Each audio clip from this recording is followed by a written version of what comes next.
Well, hey, everybody. Welcome to another episode of the Church Leadership Lab. We are so glad that you're with us, and we are glad to have another time together that hopefully helps empower healthy churches. Now, if you're not aware, we actually recently had our Healthy Church Summit. Now, we have a few of these a year, and the point is to gather together to look at a number of things, both the innovation we've been working on to better serve church leaders, as well as to hear from both those churches we're able to serve and the stories they have to tell, as well as those who are really providing helpful leadership, coaching, direction to a number of church leaders. And so this past one, we actually got to hear from two leaders in particular that we've actually had on the podcast before. We got to hear from Jenni Catron and Mark MacDonald. Now, I'm sure you're familiar with what they do. If you're not, Jenni Catron is the founder and CEO of Foresight Group, and her team really help leaders better step into their leadership, grow in a number of things. And she was with us to share, how do leaders make more of their time? How do they manage and steward their time better so that they have more time for what really matters most? Now, you are also probably familiar with Mark MacDonald. Mark is a veteran of the church communications world, been serving churches for decades, and really helps them figure out the thread that's going through all of what they're doing and how they can be better known for that, how they can better be known for something in their community, with their city, and make a better impact. And so we had both Jenni and Mark teach at the Healthy Church Summit. And this was so helpful. And what we wanted to do was share their teaching with you for those who may not have been able to be with us, so that you can learn from them. And so we hope that these teachings are an encouragement to you, that they strengthen you, that they give you some actionable steps to take so that you can take further steps in your ministry. And we hope that this is helpful. So we are sharing these teachings with you today from the latest Healthy Church Summit. And if you would like to watch the summit back, we actually share a lot more during that time, some things we've been working on product-wise, some customer stories, some encouragements. And so you can watch that on demand. We'll have a link in the show notes for you. But we hope that these teachings from Jenni and Mark are helpful, that they encourage you and strengthen you today. Well, Mark, thanks so much for joining us today. Well, thank you for having me. This is such a great topic. I'm excited. Let's jump right in. From your perspective, what do you think is the biggest problem in church communication today? Wow. Now it's like in volleyball, lob the ball up and let me spike it. I mean, to me, in church communications today, sadly, the world just no longer knows what the church solves. And that's why so many congregations, I believe, struggle with growth. The church needs to become a recognized solution by actually telling people that and controlling that message. We're talking about digital presence, and that actually makes it harder. Well, and makes it easier. It's harder because Google and ChatGPT and Bard, all of the devices that we have and the applications that we have, well, they tend to solve most people's problems, and they do a really good job at it. So digital presence, though, also makes it easier because we can be a solution online to an enormous group of people, larger than, that we can usually do, the way we used to just reach people in our local community. And really digital presence, it somewhat is free access, but that's why we need to invest the marketing dollars that we used to have to spend, whether it's newspapers or, I'm going to date myself, yellow pages and, radio ads that the church used to do. Take those marketing dollars and invest them into digital branding, digital presence, and digital engagement. But in order to create all that content, though, I would just strongly urge everyone listening that you need to to first figure out how the church is a solution for your audience. Mm. Now, is that something that kind of applies to everyone? Is that a one size fits all answer, or like, do churches have different solutions? Do all churches have the same solution when it comes to this? Well, wouldn't that be easy? It's like, yeah, let me prescribe that. Here it is, everybody. But weirdly enough, the church has started doing this a lot over the last few years. I shouldn't say most, a lot of local churches, they believe that, mission, vision, values, that message that I believe is just clearly from Scripture. They believe that that is the solution, but it really isn't. Instead, it's simply just, mission, vision, and values are fences that we put up in our ministries to define who we are as a local church. And it's incredibly internally focused. And so, we don't feel like a solution to an external audience, that unchurched audience. Instead, we need to take, that internal messaging, the vision, mission, and values. We have to convert it into something that our audience will actually perceive as a solution.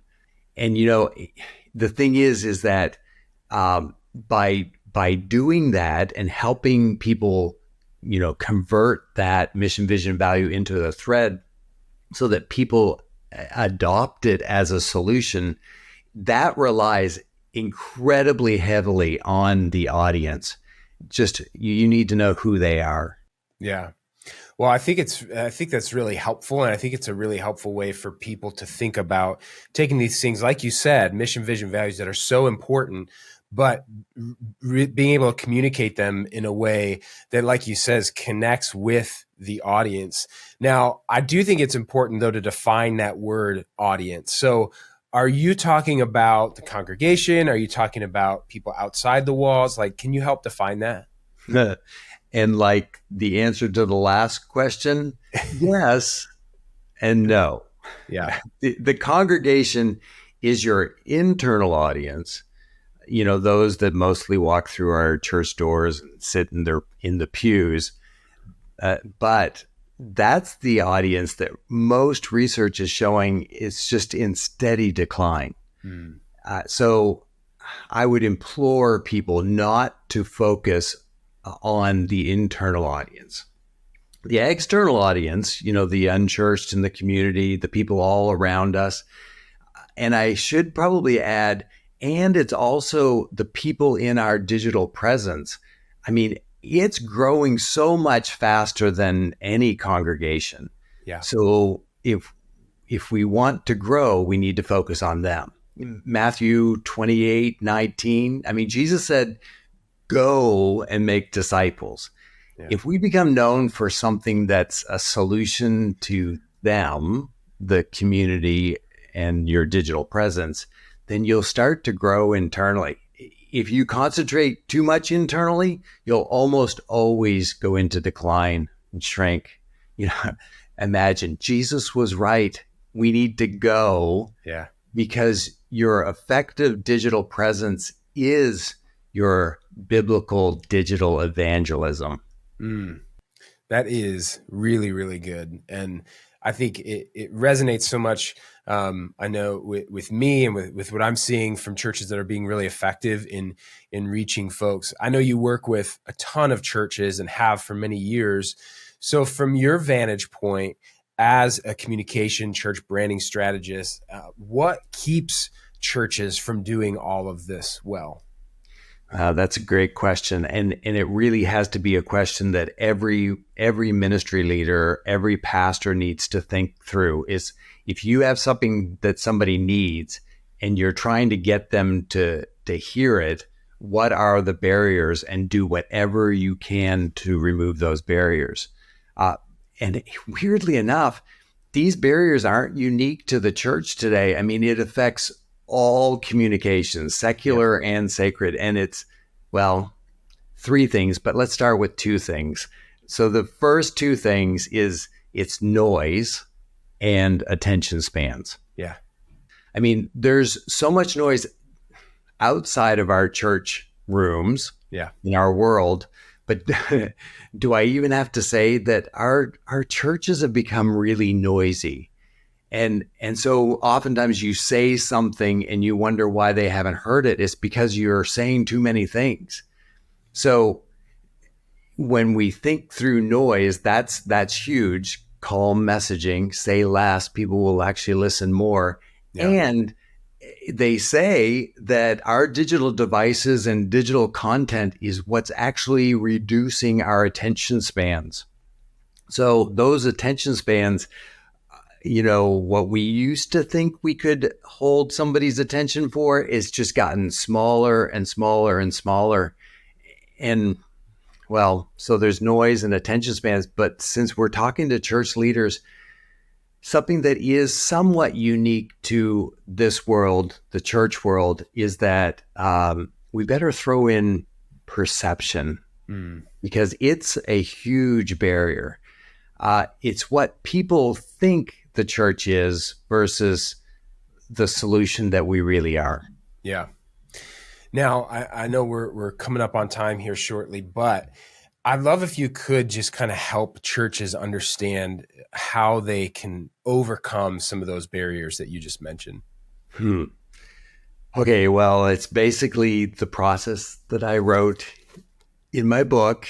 Yes. It's hanging over my shoulder. It reminds me all the time. It's like, oh my goodness. So, I mean, it became a bestseller, and I think it's because, thousands of churches are using its principles just to be known for something relevant and needed. And it's the solution that we keep talking about.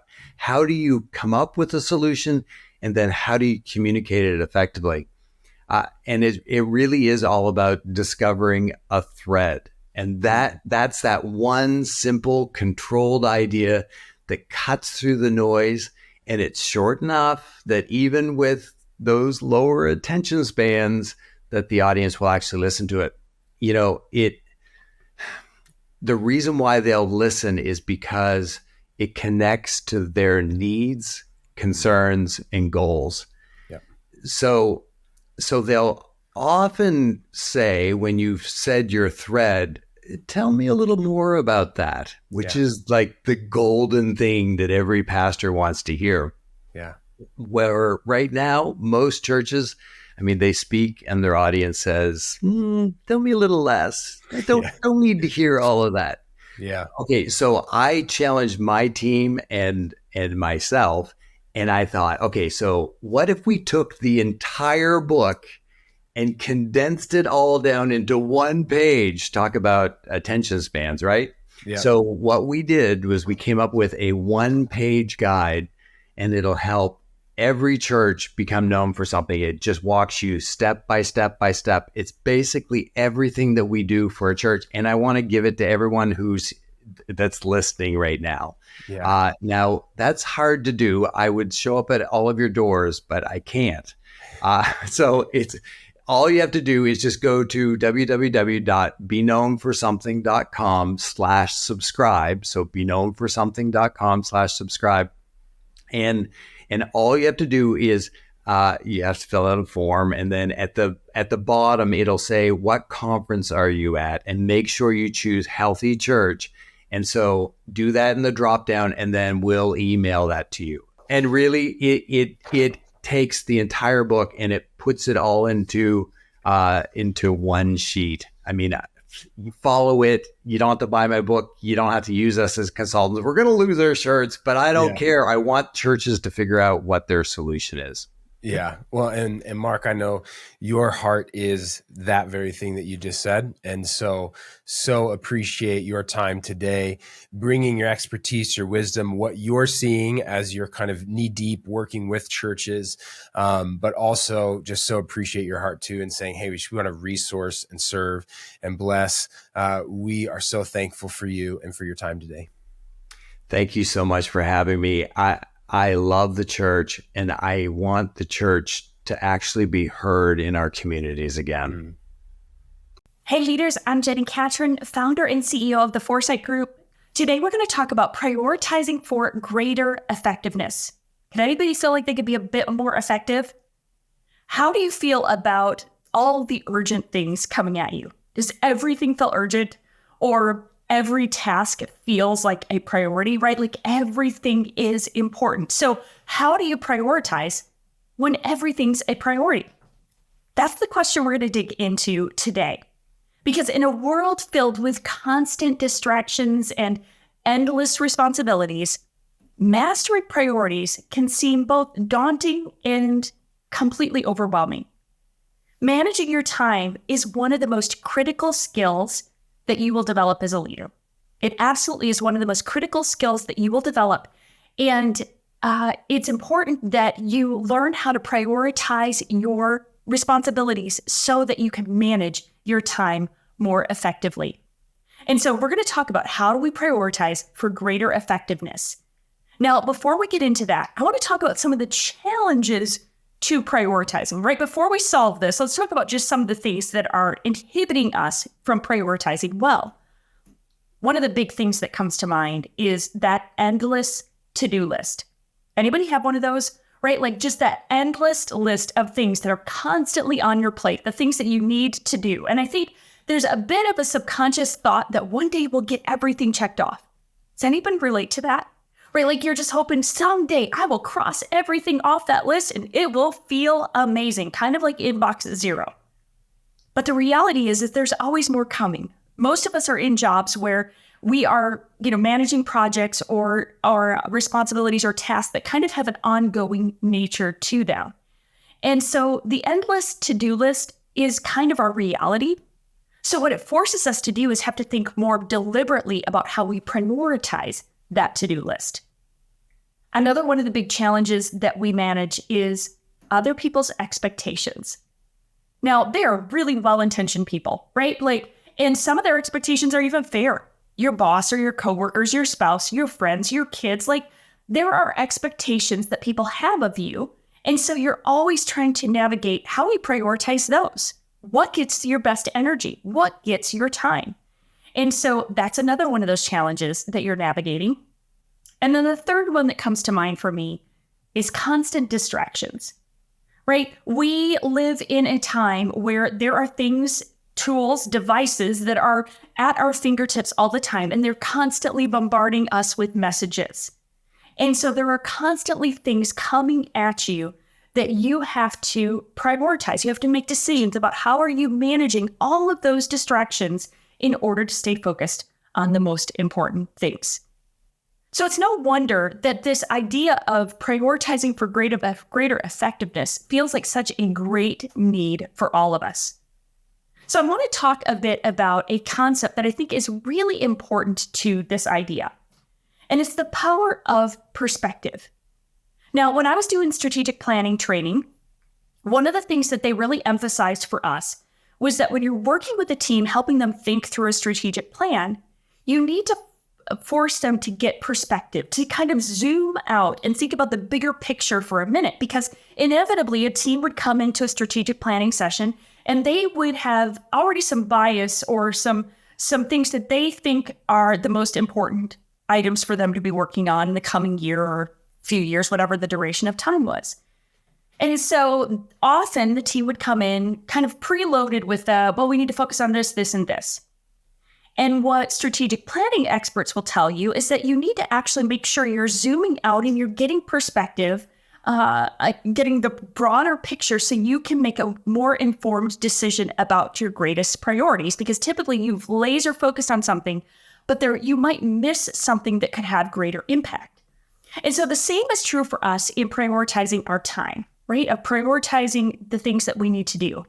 Because of the urgency of that endless to-do list, other people's expectations, and those constant distractions, we hurriedly rush to the next thing, right? We hurriedly rush from action to action rather than getting perspective on what's really important and what we really need to give our best time and energy to.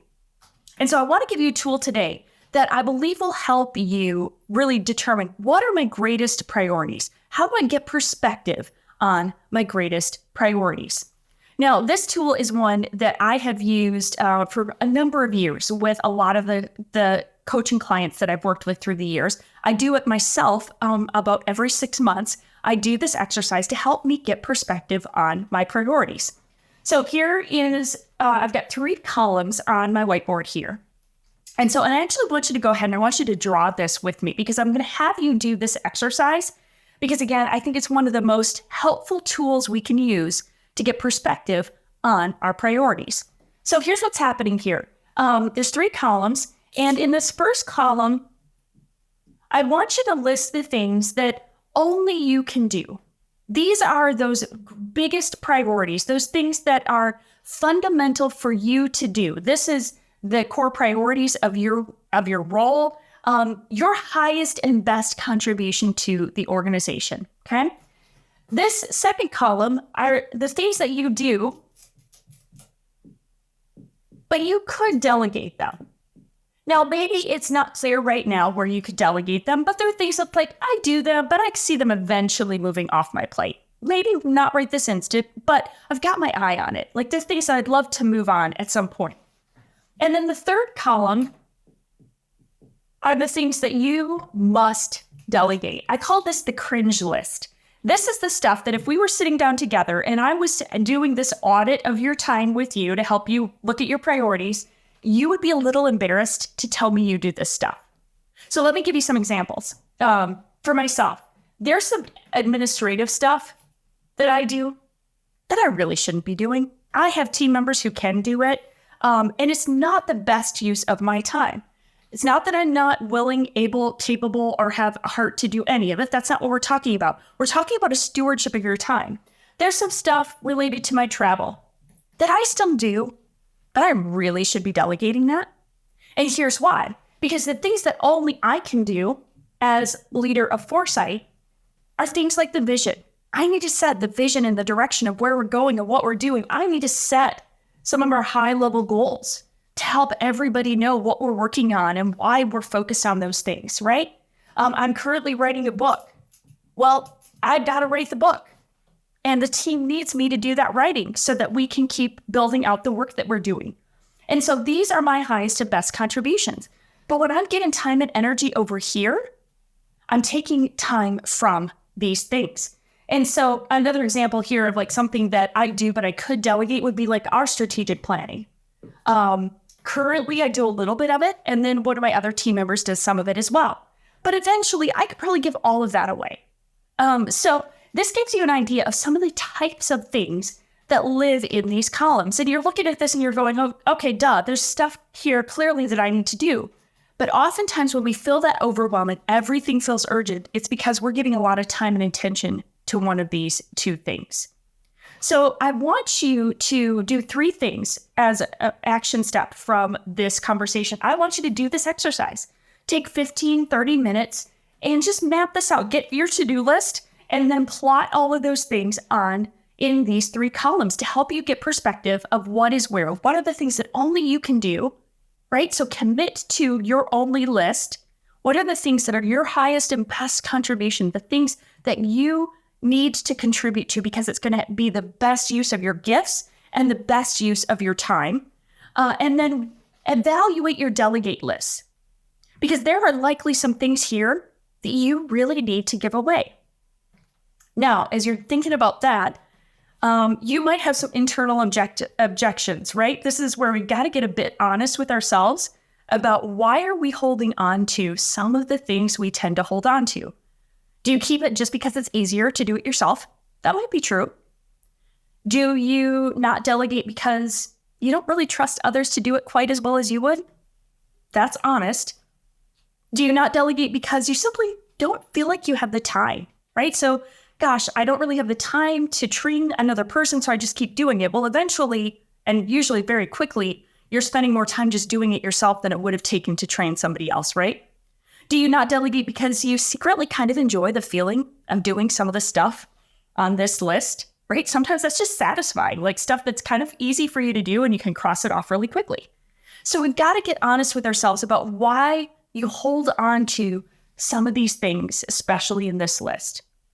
Now, another way we can delegate is by using technology better. This one is a big one, you guys. There are so many great tools that you can use to essentially delegate some things or at least expedite them. So for example, I have an amazing executive assistant. She does all of my scheduling, but she still uses some of the scheduling apps because they accelerate her time. There are ways for her to do the scheduling quicker that creates more margin for me to give her more things. And so there are so many productivity apps and great tools out there that I would encourage you, make sure you are maximizing those, because some of these things here can actually get sped up, can get expedited by using technology. And then the third thing that I would say on this is consider volunteers or interns. There may be people who would love to be more involved in your work, and they just need to know that there's an opportunity.